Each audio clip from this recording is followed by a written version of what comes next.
Graças a Deus. Que Deus abençoe a todos os nossos ouvintes.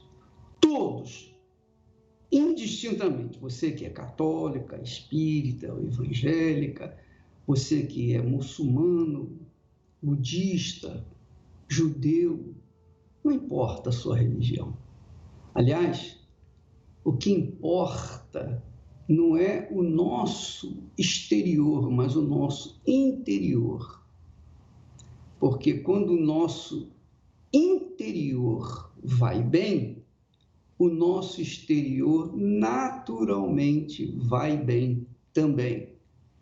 Então, não importa a religião que você professa, mas o que importa é o que está dentro de você. E Deus, na sua infinita, gloriosa misericórdia, Ele nos tem dado a fé, o canal de comunicação com Ele. A fé é um canal privado entre você e Deus. Assim como, por exemplo, o presidente dos Estados Unidos tem um telefone chamado vermelho. Esse telefone liga diretamente ao presidente da Rússia, diretamente ao presidente lá da China e outros tantos países. Porque é um canal privado, é um canal direto de presidente para presidente. Deus, na sua infinita misericórdia, também concedeu a cada ser humano um canal de ligação com Ele, de comunicação com Ele. Então, por exemplo, quando você levanta pela manhã e ora, dobra os joelhos para orar, é um canal que você está usando de comunicação com Deus. Quando você senta à mesa e diz assim, ó, meu Deus, obrigado por essa refeição, então você está usando a sua comunicação direta com Ele. E Deus se agrada disso. E, aliás, Ele tem mais interesse em ouvir a nossa voz, que é uma expressão de fé, do que nós temos necessidade dele. Você vê como Deus é grande, Deus é misericordioso, Deus não é um amor vulgar, Deus é um amor infinito, Deus é acima de tudo, misericordioso, compassivo, sabe? Ele tem aquele espírito de compaixão pelo ser humano. E ele quer dar tudo o que ele tem para o ser humano. Aliás, foi assim no princípio. Ele fez os céus e a terra ele fez para o homem, para a sua criatura humana. E tudo era perfeito, vivia em harmonia. Mas o homem foi cabeçudo, teimoso, cascudo, como uma jumenta, né? Você sabe que jumenta é um animal teimoso. O homem foi teimoso e quis fazer a vontade dele. E aí houve interrupção de comunicação do homem para com Deus, porque Deus ficou aborrecido, ficou triste, porque ele fez tudo do bom e do melhor que existe na Terra para o ser humano, mas o ser humano virou as costas para ele. Mas ele, como é misericordioso, ele deu uma chance e dá uma chance para todas as pessoas que queiram voltar-se para ele, mesmo aí que a pessoa seja pecadora, mesmo que a pessoa seja a mais insignificante pessoa na face da terra. Deus lhe emprestou a fé, para que através dessa fé a pessoa venha se comunicar com ele, venha falar com ele. E, consequentemente, rasgar a sua alma, sabe? Rasgar a sua alma, falar para ele, ó, meu pai, eu estou desesperado, eu estou com um problema assim, eu estou com um problema assado, por favor, me ajuda, em nome de Jesus. Quando você fala assim, de forma tão simples, ele ouve a sua oração, ele ouve a sua súplica. É óbvio que isso depende dessa fé que nós estamos falando. A fé que comunica com Deus, que fala diretamente com Ele. Você não precisa do pastor, do bispo, da igreja, de anjo, de arcanjo, querubim, nem serafim. Você precisa especialmente de si próprio, dessa fé, esse caminho que nos faz chegar a Deus, que é o Senhor Jesus. Ele quem nos dá fé através do Espírito Santo. Agora, também tem uma coisa, eu não sei se você sabia, quando a pessoa rejeita essa fé que Deus empresta para nós, quando a pessoa rejeita, então ela fica, digamos, totalmente fora do plano de Deus. Veja só o que nós temos escrito na Bíblia, olha só. A Bíblia diz assim, porque ainda um pouquinho de tempo,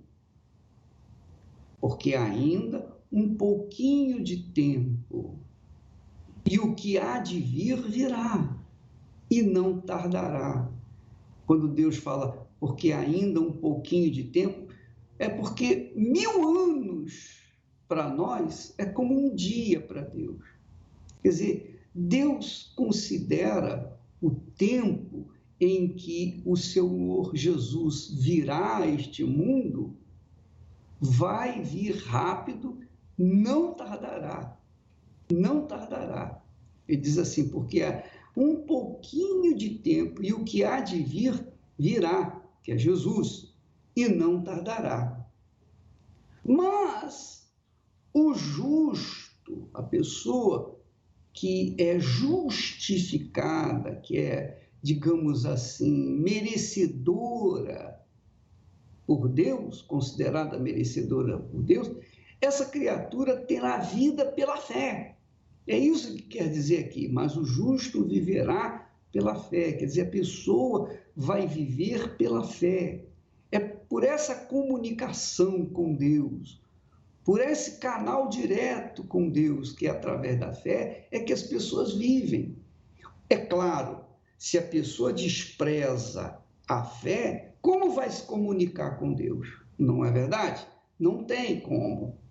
Então, ela precisa esboçar a fé que Deus, na pessoa do Espírito Santo, a tem emprestado. Agora, se essa pessoa se retirar, se essa pessoa voltar atrás, por exemplo, se essa pessoa virar as costas para Deus, ele diz, a minha alma não tem prazer nele. Então, minha amiga e meu caro ouvinte e espectador, Deus vê o que eu estou fazendo agora. Ele vê a intenção do meu coração, da minha mente. Ele vê você aí na sua casa, no seu trabalho, no hospital, no presídio, num manicômio. Ele vê cada um de nós. Ele vê a todos. E vê individualmente cada um por causa da sua grandeza e glória. Agora, é interessante, importante, que quando nós esboçamos a fé nele, quando nós o invocamos e dizemos, ó Deus e Pai, em o nome do Senhor Jesus, o teu Filho, eu me apresento diante de ti, na mesma hora que a pessoa manifesta essa fé, essa oração, essa súplica, que é uma manifestação de fé, imediatamente o seu corpo se ilumina. É como uma lâmpada que está apagada, você acende, ela ilumina. Assim também, quando nós manifestamos a fé, quando nós esboçamos a fé, quando nós praticamos a fé, imediatamente todo o nosso corpo fica iluminado e chama a atenção de Deus. E é óbvio que o diabo, que vê também, o diabo vê essa luz, então ele se afasta, porque essa luz é o poder de Deus que emana através de nós para Deus, quer dizer, a fé que ele, Deus, criou para que nós pudéssemos chegar até ele. A fé, claro, no Senhor Jesus Cristo, claro. Se não for nele, não tem jeito.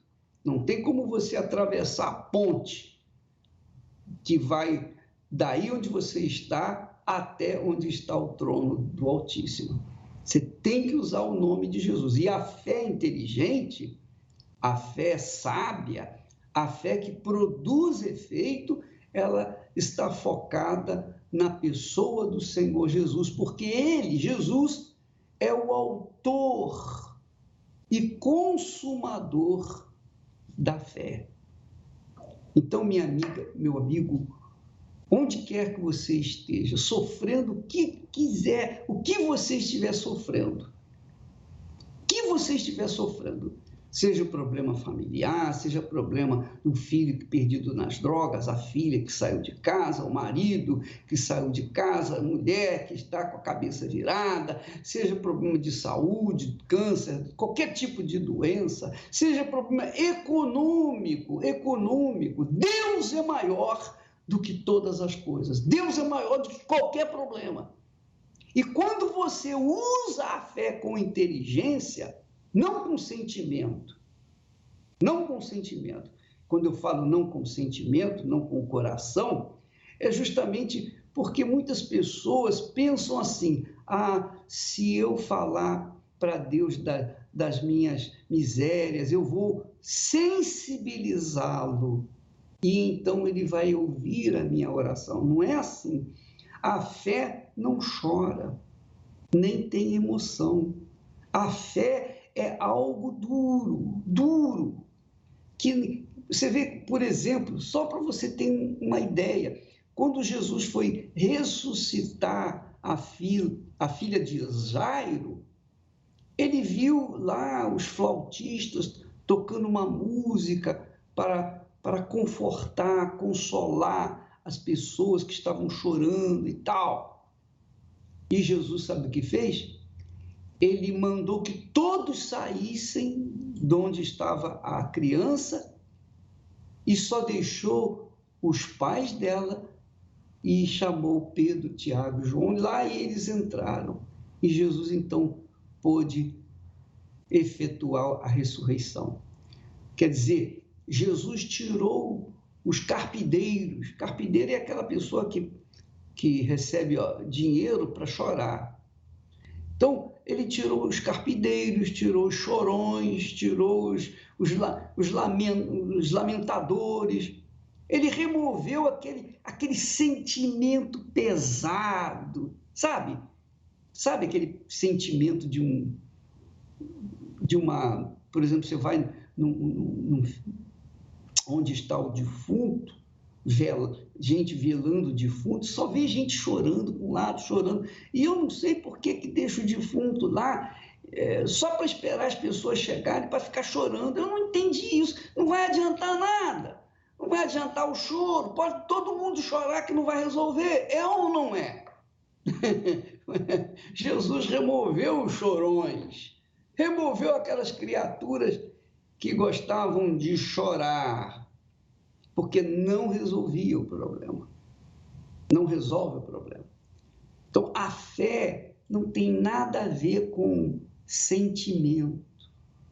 Não tem nada a ver. Da outra feita, Jesus veio uma mulher Ciro Fenícia, e ela disse: Senhor, a minha filha está chorando, está desesperada, endemoniada e tal, e eu queria que o Senhor libertasse. E Jesus disse para ela: ó mulher, não é bom tomar o pão dos filhos e lançá-lo aos cachorrinhos. Oh, que palavra dura! Que palavra inflexível! Com falta, com ausência de compaixão, diriam os críticos de Jesus. Mas Jesus sabia por que estava falando aquela palavra dura, para provocar nela a fé que ressuscita, a fé que liberta. Quando Jesus falou essa palavra dura, ela então retrucou: é verdade, Senhor, mas os cachorrinhos comem das migalhas que caem da mesa do seu Senhor.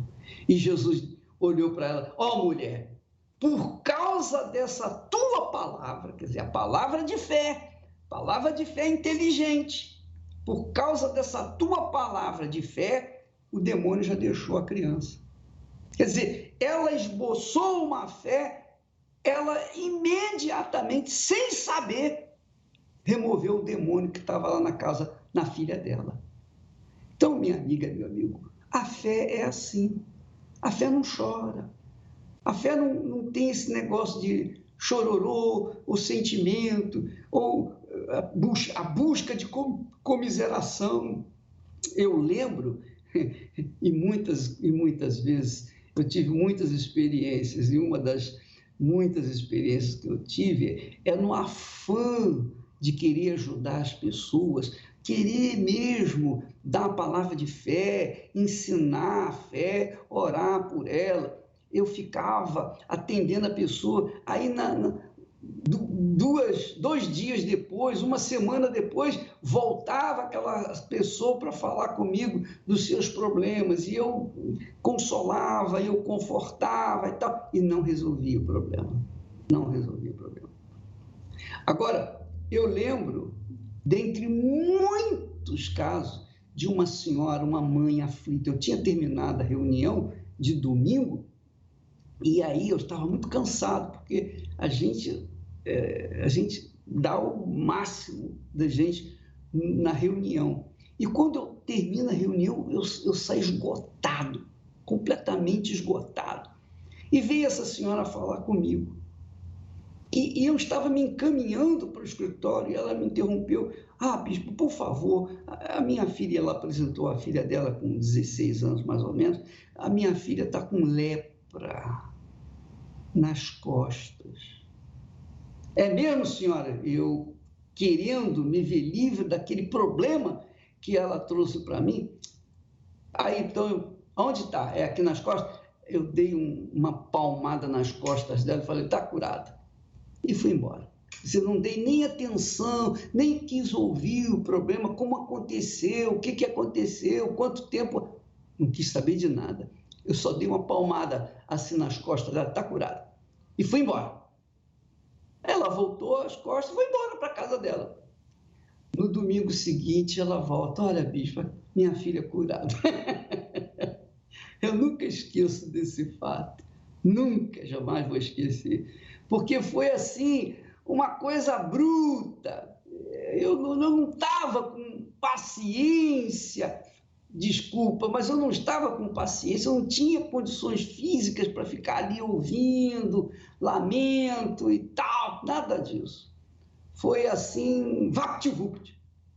E a mulher voltou uma semana depois com a filha completamente curada. Por quê? Porque a fé é assim, você exercita, ou você tem fé para tomar atitude ou não tem. Se você tem, então vai em frente, porque Deus é contigo. Essa é a fé que nós estamos falando, porque a fé, minha amiga, meu amigo, a fé não sente, a fé não tem emoções, a fé resolve o problema de quem tem. Graças a Deus. E eu queria que você ouvisse o testemunho dessa pessoa agora.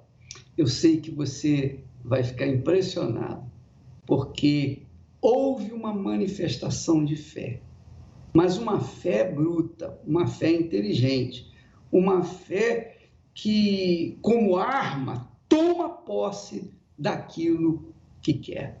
Vamos assistir.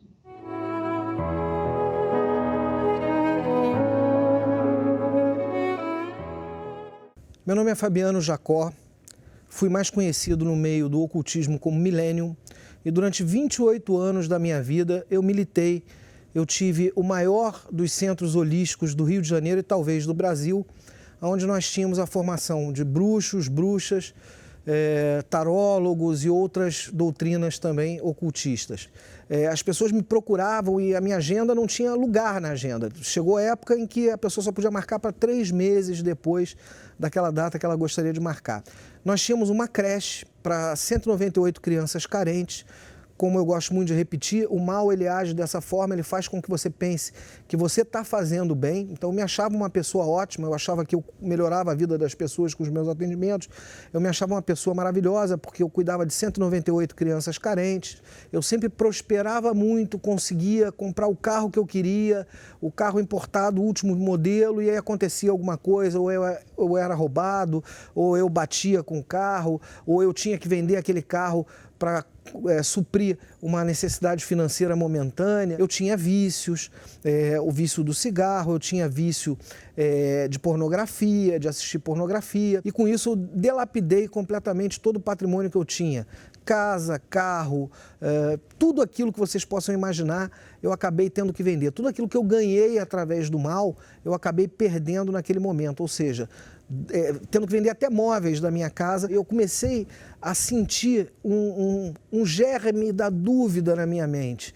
Ou seja, eu comecei a me questionar por que se eu honrava aqueles deuses, por que se eu sacrificava para aqueles deuses, se diariamente eu ia ao meu altar, eu conversava com eles, eu sacrificava, eu pedia, eu entregava a minha vida àqueles deuses, por que eles estavam deixando eu chegar naquela situação em que eu estava me encontrando, não só financeira, como emocional. Eu achava que eu estava protegido por todos os lados. E aí veio realmente o grande baque da minha vida, que foi o meu sogro, pai da minha esposa, que era como se fosse um pai para mim. E ele, certo dia, sofreu um acidente, caiu de uma laje, né, numa casa que eu tinha, muito boa a casa, e que depois eu tive que me desfazer dela também. E ele veio a falecer.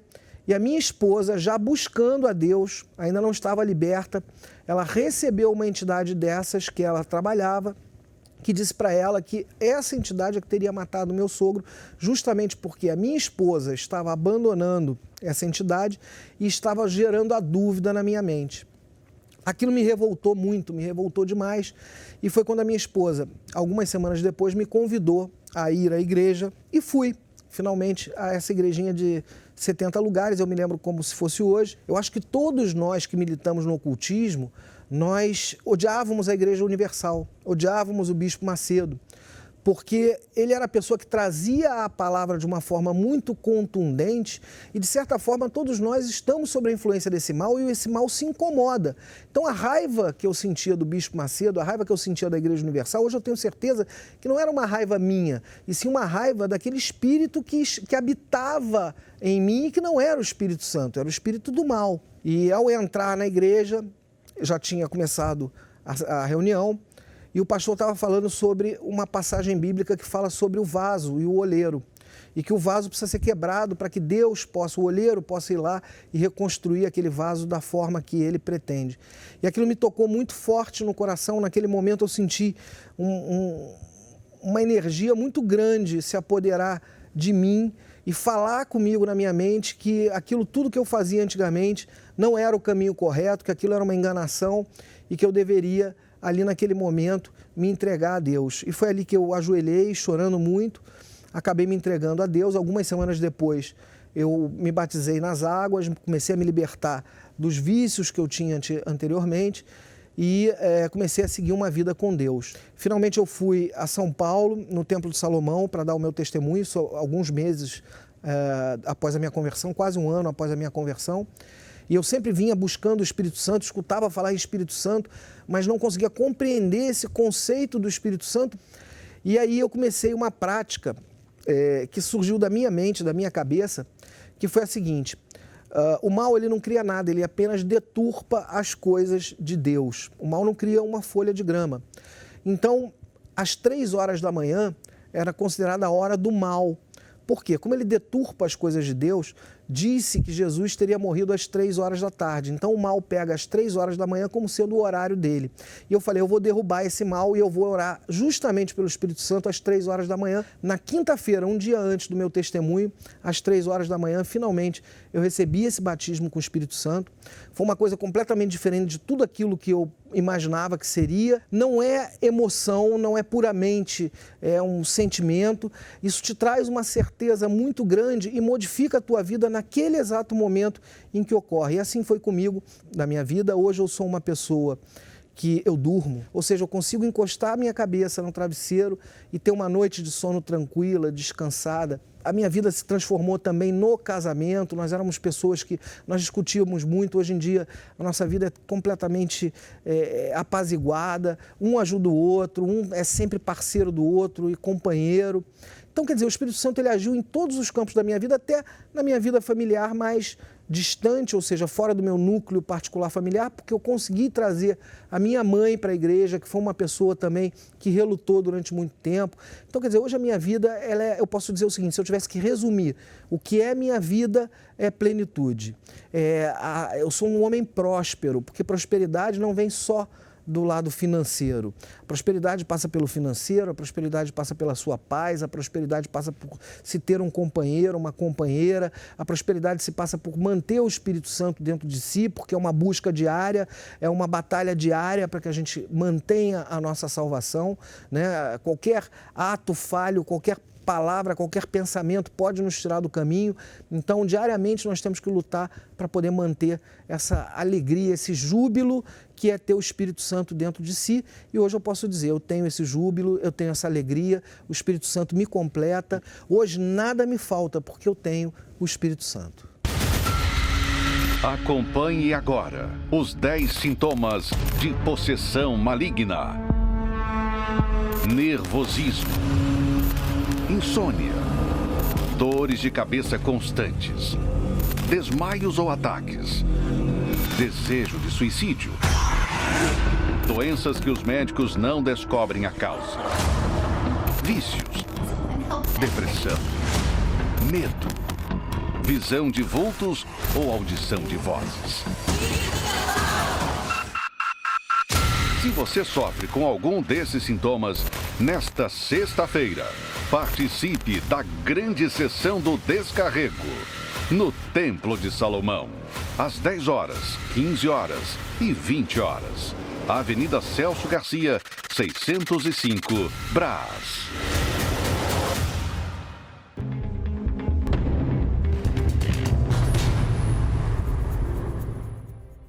Meu nome é Ricardo Caiafa, eu sou empresário, palestrante e eu odiava a Igreja Universal.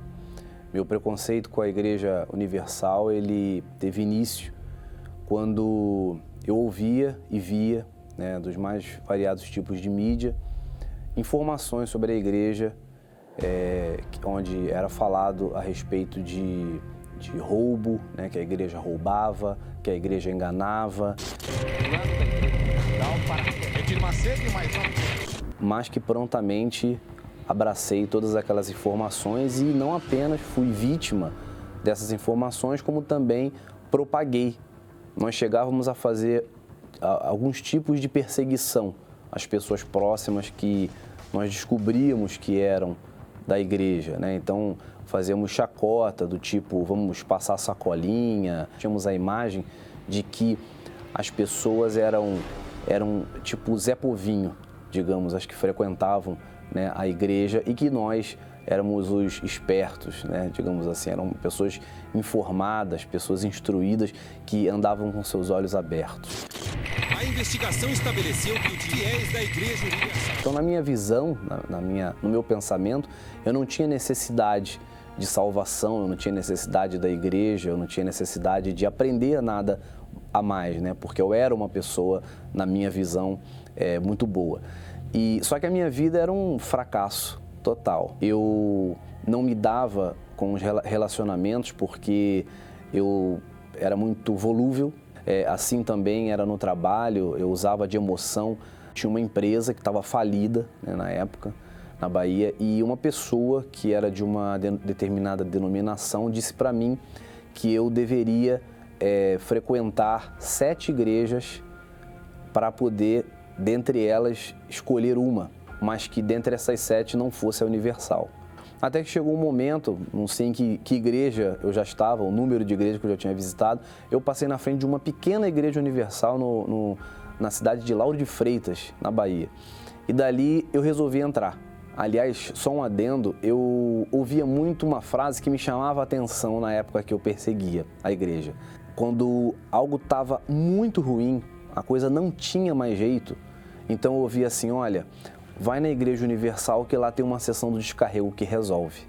E dali eu entrei e comecei a perceber algumas coisas logo de princípio que me envergonharam muito e me fizeram chamar a atenção. Que se falava muito sobre uma fé racional, uma fé inteligente, foi o que mais me chamou a atenção na época. E eu comecei a pensar, como pode uma igreja que engana, né, uma igreja que rouba, ela chamar as pessoas para a razão, chamar as pessoas para pensar. Então isso, no mesmo momento, eu decidi que ali seria o meu lugar.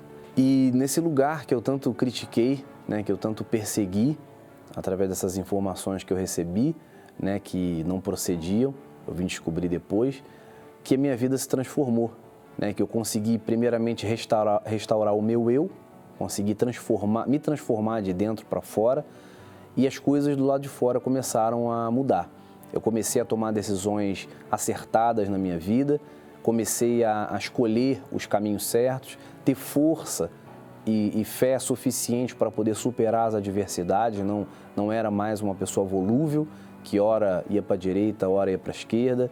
Conheci uma pessoa da fé, uma pessoa que caminha junto comigo na fé, luta junto comigo, usa a fé inteligente também. Hoje nós temos uma família, então eu faço um apelo a você, que você se permita conhecer a Igreja Universal de fato e de verdade. É isso aí. Nós somos malucos, todos somos malucos. Você sabe que a Bíblia fala que a fé é loucura, é maluquice para os que se perdem, para os que não a conhecem, para os que têm preconceito para conosco. Mas para nós é o poder de Deus para a salvação, que nos tem salvado, que nos tem libertado, que nos tem guardado, protegido. Essa é a fé que nós falamos e que a doutora também custou entender até o dia em que o Espírito Santo a revelou. Vamos assistir o testemunho dela.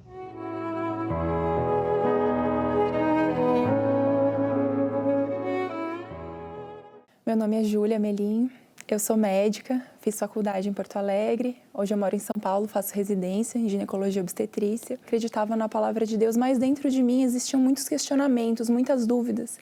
E existia o que eu chamo de um vazio. E dentro da faculdade de medicina eu conhecia colegas que eram membros da Igreja Universal. E eu gostava muito delas, a gente trocava ideia, conversava, mas quando elas falavam em igreja, eu pensava, não, peraí, aí você não vai entrar, porque eu tinha muito preconceito, né? E falando de Igreja Universal, então nem pensar, não, logo eu, uma pessoa, né, tão estudada, inteligente, me esforcei tanto para entrar numa faculdade federal, vem falar de Igreja Universal para mim? Ah, não faça isso. Eu ouvia isso na mídia, eu ouvia isso de pessoas que estavam me contando sobre notícias que elas também viam. Então, eu reproduzia aquelas palavras sem mesmo verificar a fonte, sem nunca ter pisado os pés na Igreja Universal. Eu falava isso como quem sabia realmente do que estava falando. Quando eu ouvia o nome Edir Macedo, eu associava a pessoa de um ladrão. Eu não pensava que era... Nunca, jamais imaginaria que ele era um homem de Deus, que era uma pessoa cujo trabalho era realmente ajudar o próximo. Paralelo a isso, tinha problemas na minha vida sentimental, tinha problemas interiores e eu não conseguia resolver aquilo. Eu não conseguia o objetivo que eu queria. Eu percebia nessas minhas colegas, porque elas falavam de Deus como quem fala de um amigo. Quem fala de um amigo próximo, alguém que está sempre presente no dia a dia. E elas falavam, olha, tive uma experiência bacana, fiz uma oração e Deus me respondeu, algo muito próximo. E eu confesso que eu invejava aquilo, eu pensava, nossa, mas eu também sou cristã. Como pode? Eu não tenho isso. Então isso despertou a minha curiosidade. E muito tempo depois desse primeiro convite, eu acabei aceitando o convite delas de vir conhecer, com muito preconceito ainda.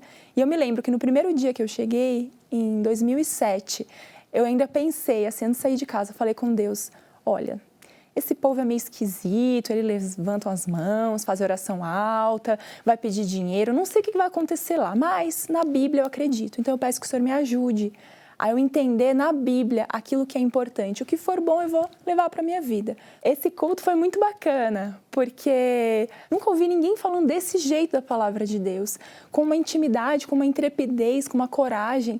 E naquele dia Deus falou comigo algo que eu precisava fazer, que era uma situação na minha vida que estava muito enrolada, as coisas não se encaminhavam e eu tinha uma dúvida, para que lado eu vou?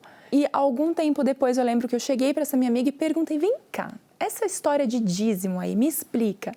E aí ela abriu em Malaquias 3:10, me mostrou na Bíblia e eu fiquei surpresa, porque mesmo eu achando que conhecia a palavra, eu nunca tinha lido aquela passagem. E ela me mostrou, me explicou e sempre me deixou muito à vontade. E eu pensei, nossa, não é que é verdade? E um belo dia eu resolvi me tornar dizimista, porque eu entendi que aquilo era importante e que aquilo era algo de Deus. E o principal, eu entendi o propósito de Deus para a minha vida. E era isso que eu buscava, porque havia um vazio existencial. E eu comecei a entender e comecei a buscar essa paz que eu não tinha. E foi muito interessante, porque ao longo do tempo, 2, 3 meses depois, eu já me decidi que era realmente aquilo que eu queria. Me batizei nas águas, comecei a buscar um novo nascimento, porque eu pensava que a vida era só aquilo, assim, você trabalha, você tenta fazer o bem para as pessoas, mas não sai muito disso. E eu pensava que a maneira como eu me sentia, aquele vazio, aquela angústia e muitas dúvidas, eu achava que isso era normal.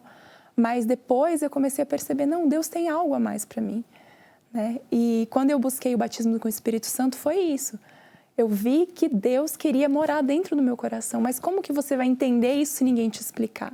Então, a frequência nas reuniões da igreja foi importante por causa disso.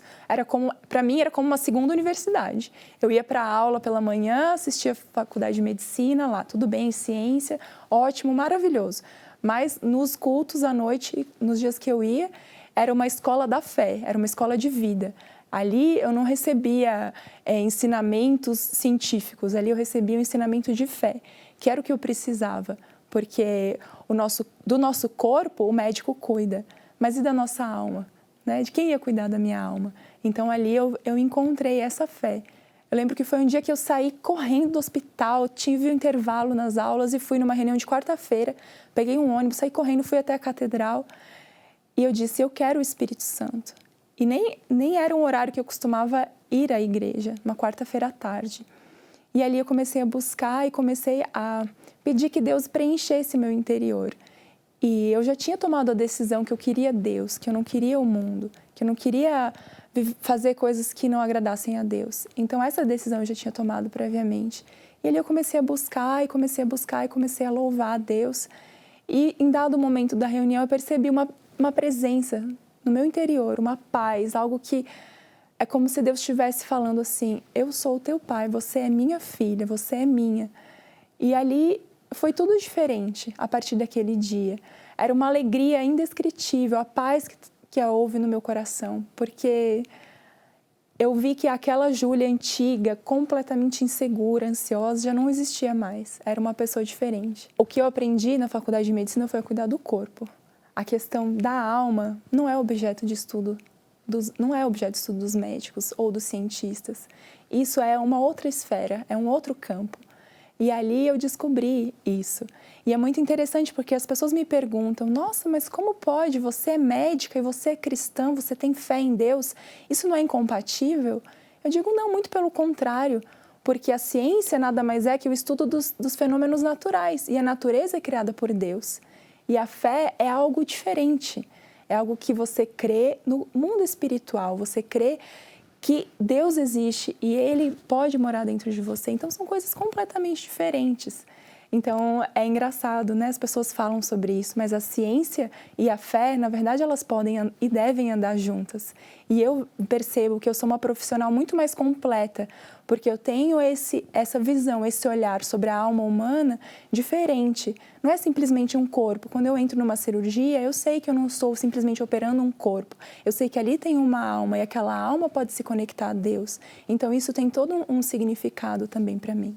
Hoje eu vejo que a minha vida é como uma árvore que foi fundada, criada raízes, começou a se fortalecer, crescer, e hoje eu vejo dando frutos e flores. O quanto Deus no dia a dia me orienta, me ajuda, me auxilia em cada plantão, em cada cirurgia, em cada situação que eu passo, que não é fácil, não é fácil. A nossa vida é uma correria. O dia a dia, para quem está muito envolvido com a profissão, é extremamente estressante. Há muitos colegas médicos em depressão, há muitos colegas médicos que amam a vida do seu paciente, mas a vida deles não há amor pela própria vida, que querem desistir de tudo.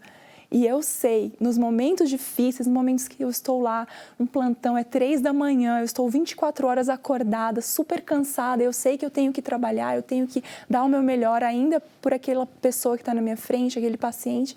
Ali Deus me fortalece. E vem aquela certeza dentro de mim, existe um plano. E eu estou cumprindo esse plano, eu estou buscando a direção de Deus para que esse plano de Deus se cumpra na minha vida. Então, é muito forte isso, você ter essa certeza da vitória, a certeza de que Deus conduz a sua vida, de que Ele te dá paz todos os dias, de que Ele te dá ânimo, de que Ele te dá força. E eu sei que se não fosse a fé que eu descobri, que eu encontrei lá há 11 anos atrás, hoje, ou eu teria desistido da minha profissão, ou eu seria uma pessoa extremamente depressiva, angustiada, como eu vejo muitas pessoas, infelizmente, passando por situações como essas, né? Então, hoje a minha vida está em paz. Hoje eu me considero uma pessoa abençoada e privilegiada de poder ter essa visão da fé, somada à ciência, e poder ajudar as pessoas com isso também. Em nome do Senhor Jesus, meu Pai, eu te louvo e te agradeço pelo privilégio que o Senhor me deu e a tantas outras pessoas espalhadas por esse mundo afora.